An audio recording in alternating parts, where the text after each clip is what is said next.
Salam müəllimlər, yeni mövzumuz 21-ci əsr bacarıqları və kompetensiyaları. Deməli, 21-ci əsrin əvvəllərində dövrün tələbinə uyğun insanın yetişdirilməsi sualı qlobal müzakirələrə səbəb olmuşdu. Artıq müasir dövrdə uğur qazanmaq üçün yalnız oxuyub, yazmaq, riyazi və təbiət elmlərinə aid biliklərə malik olmaq kifayət deyil. Yəni, insan daha çox müasir dünyada insan daha çox 21-ci əsr bacarıqlarına, kompetensiyalarına malik olmalıdırlar. İnformasiya kommunikasiya texnologiyalarının inkişaf etməsi cəmiyyətdə informasiya bolluğuna gətirib çıxarıb, səbəb olub. Bu da müstəqil öyrənmə bacarığı tələb edir. Yəni, müasir gənclər sürətli dəyişən, inkişaf edən dünyada yaşamaq və irəliləmək üçün qərar qəbul etmə, problem həll etmə, müstəqil öyrənmə, əməkdaşlıq, komandada çalışmaq, müxtəlif yanaşmaları dəyərləndirmək, yeni fikirlər irəli sürmək, təşəbbüs göstərmək kimi bacarıqlara yiyələnməlidirlər, bacarıqları inkişaf etdirməlidirlər.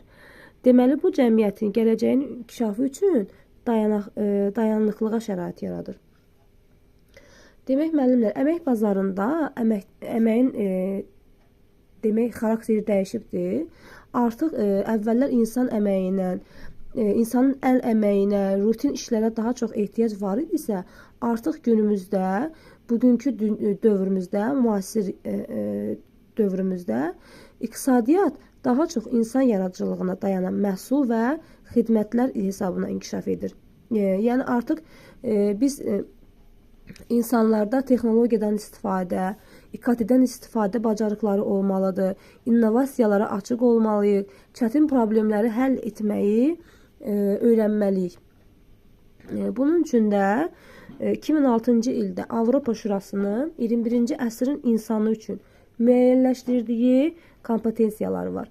Bu kompetensiyalar hansılardır? 8 dənədir. Savadlılıq kompetensiyası, çoxdilmə kompetensiyası, riyazi, elmi və mühəndislik kompetensiyası, mədəni məlumatlılıq kompetensiyası, şəxsi sosial və öyrənmə kompetensiyası, vətəndaşlıq kompetensiyaları, sahibkarlıq kompetensiyaları və 8-ci rəqəmsal kompetensiya. Rəqəmsal savadlılıq kompetensiyası. Birinci kompetensiyamız savadlılıq kompetensiyasıdır. Savadlılıq kompetensiyası nədir? Savadlılıq kompetensiyası yazılı və şifahi şəkildə təqdim olunan informasiyaları, fikirləri, arqumentləri anlamaq, şərh etmək, izah etmək, münasibət bildirmək, əsaslandırmaq və bir çox bacarıqları özündə ehtiva edir. Savadlılıq kompetensiyası o insanda formalaşır ki, həmin insan Azərbaycan dilinin qrammatik normalarına, orfoqrafik normalarına riayət etmiş olur. Şifahi ədəbiyyatlardan istifadə edir, inteqrasiya etmək bacarığı nümayiş etdirir. Daha sonra özünü ifadə etmək bacarığı nümayiş etdirir. Həmin insanda nitq bacarığı o qədər yüksək olmalıdır ki, o insanı dinləyəndə hər bir kəs o insanın nitqindən, danışığından, fikirlərindən anlaya bilsin, nümunə götürə bilsin, daha çox insanların yararlanmasına səbəb olsun. Deməli, savadlılıq kompetensiyası nədir? İnsanlarda şifahi və yazılı nitqin qrammatik cəhətdən daha da formalaşmış formada olmasıdır. Yəni, savadlılıq kompetensiyası olan insan Azərbaycan dilinin, öz ana dilinin qaydalarına, normalarına riayət etməlidir. İkinci kompetensiyamız çoxdil bilmək kompetensiyasıdır. Bu kompetensiya müxtəlif dillərdən adekvat və səmərəli istifadə etmə bacarığıdır. Yəni ki, bir neçə dildə ünsiyyət qurmaq, bu dillərdə təqdim olunan informasiyaları anlamaq, fikrini yazılı və şifahi şəkildə ifadə etmək bacarığıdır. Çoxdil bilmə kompetensiyası ilə savadlılıq kompetensiyası arasında bir çox məqamlar üst-üstə düşür. Hər ikisində yazılı və şifahi şəkildə təqdim olunmuş informasiya var, faktlar var, emosiyalar var, fikirləri anlamaq var, inteqrasiya etmək var. Amma bunlar arasında yalnız bir fərq var ki, o da müxtəlif dillərdən istifadədir. Çoxdil bilmə kompetensiyasında müxtəlif dillərdən istifadə etmək var. Yəni, bu kompetensiyaya malik olan şəxs müxtəlif dillərdən istifadə etməyi bacarmalıdır. O dillər haqqında məlumatlı olmalıdır. Kifayət qədər lüğət ehtiyatı olmalıdır. Daha sonra nitqin növləri haqqında məlumatlı olmalıdır. Özünün və yad mədəniyyətə aid dilin və nitqin rolunu anlamalıdır. Əsas bacarıqlar nədir? Çoxdil bilmək kompetensiyasının əsas bacarıqları odur ki, şifahi və yazılı ünsiyyəti xarici dildə anlamaq, müxtəlif dillərin formal, qeyri-formal və ya informal şəkildə öyrənmək və istifadə etmək, mədəni müxtəlifliyin nitqə və dilin ifadəsinə təsir etdiyini dəyərləndirmək. Deməli, çoxdil bilmə kompetensiyası ilə savadlılıq kompetensiyası bir-birinə oxşar oldu və aralarında bir fərq oldu ki, o da müxtəlif dillərdən istifadə etmək. Daha sonra üçüncü kompetensiyamız odur ki, riyazi, elmi, texnoloji və mühəndislik kompetensiyası. Riyazi kompetensiya, müəllimlər, nədir? Riyazi kompetensiya gündəlik həyatımızda istifadə etdiyimiz bir bacarıqdır. Yəni, gündəlik həyatımızda biz hansı sahələrdən riyaziyyatdan istifadə edə bilərik? Təhsilimizdə, hər hansı bir marketə gedəndə, daha sonra nə isə alanda biz nə edirik? Riyazi savadlılığımızdan istifadə edirik. Hesablama aparırıq, onun çəkisini hesablayırıq, onun qiymətini hesablayırıq. Deməli, riyazi düşüncədən məqsədyönlü şəkildə istifadə edirik. Deməli, riyazi düşüncədən məqsədyönlü istifadə etmək bacarığı riyazi kompetensiya adlanır. Yəni, riyazi kompetensiyaya malik şagird necə olmalıdır? Məişətdə rast gəldiyi situasiyaları riyazi modelə çevirməlidir. Riyazi bacarığından istifadə etməlidir. Sonra diaqram və qrafikləri oxumalıdır, şərh etməlidir, statistik məlumatları müqayisə etməlidir. Daha sonra gəlirik elmi kompetensiya. Elmi kompetensiya, müəllimlər, odur ki, elm haqqında məlumatlı olmalıdır. Günümüzdə baş verən elmi məsələlərə münasibət bildirməlidir, fikrini əsaslandırmalıdır, daha sonra arqumentlər gətirməlidir. Ancaq savadlılıq kompetensiyasında da müəllimlər fikrini əsaslandırmaq var. Amma savadlılıq kompetensiyasında fikrini əsaslandırmaq hər hansı bir hekayəyə qarşı olan münasibətini əsaslandırmaqdır. Daha sonra obraza qarşı olan münasibətini əsaslandırmaqdır, fikrini əsaslandırmaqdır. Amma elmi kompetensiyada sırf elmə aid olan məsələlərə olan fikrini əsaslandırmaqdır. Məsələn, elmi bir kompetensiyaya bir misal çəkək. Artıq günümüzdə bilirik ki, süni intellektlərdən istifadə olunur. Məsələn, süni intellektlərə qarşı münasibətin necədir, fikrini necə əsaslandırarsan və yaxud da robotların fəaliyyətinə qarşı münasibətin necədir? Yəni, biz burada nə edirik? Elmlə bağlı olan fikirlərə münasibətimizi bildiririk. Elmlə bağlı olan məsələlərə, müzakirələrə münasibətimizi bildiririksə, bizdə elmi kompetensiya bacarığı formalaşmış olur. Bu kompetensiya təkcə hazır elmi faktları bilməkdən ibarət deyil. Həm də elmin metodologiyasını, müşahidə, eksperiment aparmaq, model qurmaq, nəticələrin təhlili və tənqidi qiymətləndirilməsi kimi mərhələləri anlamağı əhatə edir.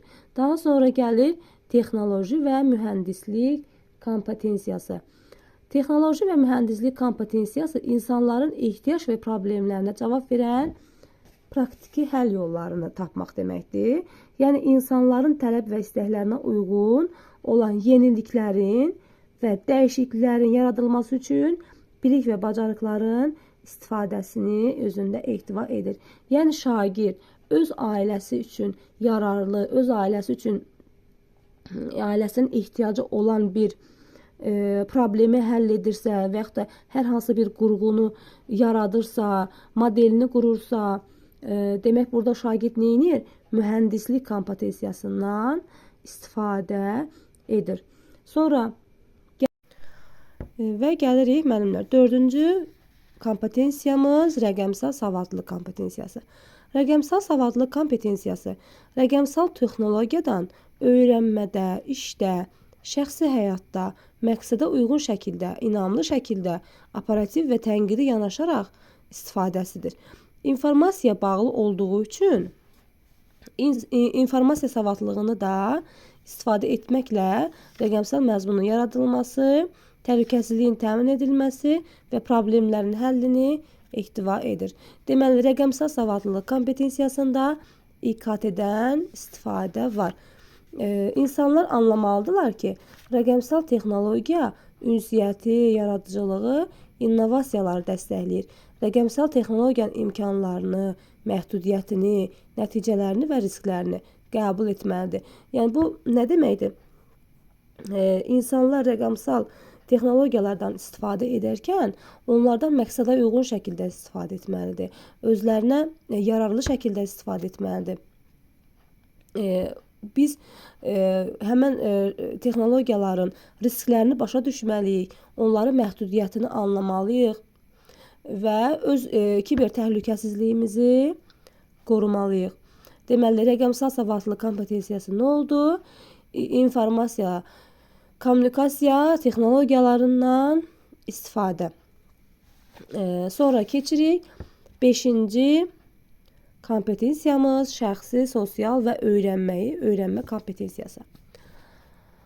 Şəxsi, sosial öyrənmə kompetensiyası müəllimlər metaqognitiv biliklə əlaqəlidir. Yəni burada özü haqqında düşünmək, özü haqqında məlumatlı olmaq, sonra öz öyrənməsini və karyerasını davamlı və effektiv etmək, başqaları ilə konstruktiv əlaqə qurmaq, öyrəndiyini kimlərəsə öyrətmək, öz gələcəyi haqqında planlar qurmaq, özünün fiziki, psixoloji və emosional durumunun sağlam saxlamaq, daha sonra çətinliklərdən və qeyri-müəyyənliklərdən çıxış yolu tapmaq.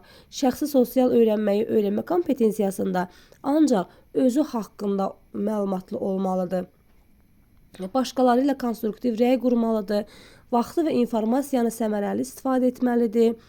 Yəni ki, öz bacarıqlarını müəyyən etməlidir. Daha sonra məsələyə tənqidi yanaşmalıdır. Kollektiv və fərdi işləməlidir. Təhsilin təşkili və idarə etməsində iştirak etməlidir. Səbirli və məsuliyyətli olmalıdır. Daha sonra özünün öyrənməsi üçün strategiyalar müəyyənləşdirməlidir. Sağlam həyat tərzi, sağlam ruh, sağlam düşüncə haqqında məlumatlı olmalıdır. Deməli, sosial və öyrənmə kompetensiyası insan özü haqqında məlumatlı olmalıdır və özü haqqında planlar qurmalıdır, özü üçün çalışmalıdır və yaxud da öyrəndiyi bir şeyləri kiməsə öyrətməlidir. Yəni, öyrənməyi öyrətməlidir. Öz emosiyalarını idarə etməlidir. Sonra gəlir 6-cı fəal vətəndaş kompetensiyası. Fəal vətəndaş kompetensiyası müəllimlər ancaq öz dövləti haqqında məlumatlı olmalıdır. Məsuliyyətli vətəndaş kimi davranmağı bacarmalıdır.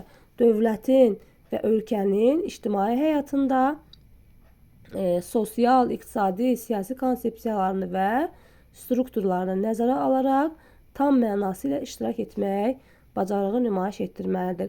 Fəal vətəndaş kompetensiyası odur ki, öz dövləti haqqında məlumatlı olmalıdır. Başqa bir dövlətdə, xarici dövlətə gedərkən orada öz dövlətinin maraqlarını müdafiə etməlidir, vətənpərvərlik nümayiş etdirməlidir. Fəal vətəndaş mövqeyində insana hörmət var, konstruktiv münasibət var, Sonra tolerantlılıq var, kompromisə girmək var. Burada sosial ədalətlilik var. Daha sonra mədəni müxtəlifliyə, mədəni fərqliliyə hörmət var. Deməli, fəal vətəndaş mövqeyi kompetensiyası nə oldu? Öz dövləti, öz cəmiyyəti haqqında məlumatlı olmalıdır. Öz dövlətinin qanunlarına riayət etməlidir. Dövlətin ölkə və siyasi, sosial, iqtisadi konsepsiyası və strukturlarını bilməlidir. Daha sonra şəxslərin, qrupların, təşkilatların, cəmiyyətin əsas anlayışları haqqında məlumatlı olmalıdır. Deməli, dövlətə aid nə varsa fəal vətəndaş mövqeyinə, fəal vətəndaş kompetensiyasına aiddir. Sonra gəlir 7-ci sahibkarlıq kompetensiyası. Sahibkarlıq kompetensiyası müəllimlər imkanları, ideyaları başqalarının dəyərlərinə transformasiya etmək bacarığıdır. Yəni ki, yaradıcılığa, tənqidi təfəkkürə, problem həll etməyə, təşəbbüskarlığa, israrlığa söykənən layihələrin idarə edilməsi bacarığını formalaşdırır. Deməli, sahibkarlıq kompetensiyasında əsas bacarıqlar nədir? Strateji düşünmək, problem həll etmək, innovativ yanaşmaya əsaslanmaq, daha sonra maliyyə savadlılığı nümayiş etdirmək, başqaları ilə müzakirə aparmaq və burada bir də əsas nə var müəllimlər? Riskləri nəzərə almaq, etika və qəbul edilmiş qaydalar çərçivəsində ünsiyyət qurmaq, əsaslı qərarlar çıxartmaq. Deməli, sahibkarlıq kompetensiyasının əsas bacarıqları nə oldu? Maliyyə savadlığı nümayiş etdirmək, fərdi və komanda ilə işləmək, resursları səfərbər və istifadə etmək, daha sonra strateji düşünmək, problem həll etmək, innovativ yanaşmaya əsaslanmaq. Sahibkarlıq kompetensiyasında əsas nədir? Riskləri nəzərə almaq, bir də maliyyə savadlılığı nümayiş etdirmək.